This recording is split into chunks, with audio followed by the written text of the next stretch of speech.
I want nothing more than to see a healthy and strong Mexico where people don't have to flee in droves. I agree. Away from their own hellhole. How about that? Do you care at all about that? No. Or no. You want us to live more like Mexicans rather than Mexicans live more like us. Exactly. It's ridiculous. That's exactly it. Right. And that's the infuriating thing is exactly what you said. Just that, like, you know, if you're just like, well, I don't know, you know, they're illegal immigrants for a reason because, you know, they came here illegally. There is a they don't, system here. There's like, a system, do you not and then take part in they're it? just like, oh, you have hate. You're a hater. Yeah. But wait. No. But, okay, Do you have any idea how many legal Mexicans there are in this country that have become citizens and are legal and are just as much of an American as fucking you or me are? Right.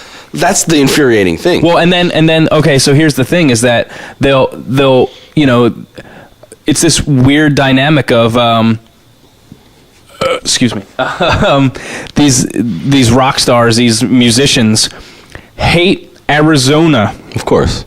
Because of their perceived hate for Mexicans, and that's not right. You know, like whatever, like, oh, these Arizonians hate Mexicans. That's not right. So therefore, we hate you. Like, because that's really what it is. That's really what it is. They're doing. They're these liberals. You really need to wake up after the sodomization you suffered from Barack Obama. How have you not broken away from your stupor?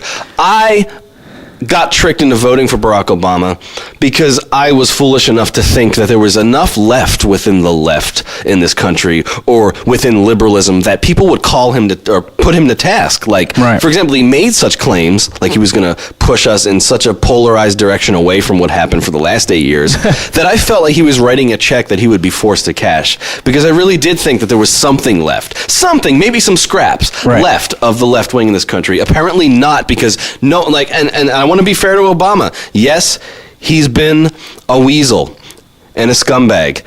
But you know what? What did he say in his inauguration? He did say this was going to have to be something that you joined me in. This effort was going to have to be something you joined me in. And guess what, motherfuckers? You didn't join him in it.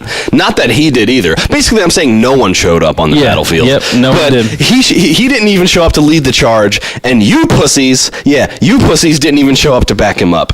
All of you were full of talk. So now, thank you. You tricked me into voting for the left-right paradigm in 2008. You will never trick me again. You didn't trick me in 2000. You didn't trick me in 2004 when I voted for Ralph Nader. And fuck you very much. You will never trick me again. Yes, exactly. And well put. I couldn't have said it better myself, especially, you know, like you said, like, I mean, and the thing that drives me insane too is that if you talk to a McLiberal and like about, you know, what has really changed, what is, you know, the change, like, oh, you know, like, oh, it's completely different now, and I'm just like, well, how? Like, tell me how. Really? Tell me, you know, like, tell me how. Tell me about how. Yeah, you know, me about all these drastic changes. Tell me about how drastically different, like how we just completely dropped out of those wars. Tell me about how Guantanamo Bay is still open. Yeah. Tell me about how both of these wars have escalated. Tell me about how our economy has continued to tank. Yeah, you know. Exactly. Tell me about how. Yeah. Oh, yeah. Tell me about all these, you know, the gay marriage, you know, is passed in all 50 states all around, you know, like there's know, like whatever, like he didn't even show up for that fight. Yeah. This guy Obama didn't even show up. And you know, we have socialized medicine now too, right? Yeah, that was the one. You know, like, anything that directly had to do with your pocketbook or your purse, he was there. Yeah. He was ready for that battle. Yeah. I'm sorry, but from us at Save the World Radio to President Obama, we're on to you. Yeah, absolutely. So there you have it. Yeah, so where do we go from there? I don't know. That felt righteous, and now it did. I don't know what else to do. That was a crescendo. That's going to be, you know, granted we're 7 into this, and I feel like that's our hilarious. That's actually that's the Brit catalyst right there, because we go into crescendo. This will be exactly the moment. And then he jumps right in because, you know, like obviously anyone who's listening has noticed that Mike Britt is not with us tonight. And that would be the point where he would jump in with some ridiculous thing to keep the momentum going. And Lou and I come to like a crescendo, and then it's like, oh, okay. But speaking of Mike Britt, we'll segue into some Mike Britt in a way that you maybe haven't heard him yet. Okay.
All right, so that was our friend Amar and our usual Mike sidekick Britt. Mike Britt covering Nirvana's Big Long Now.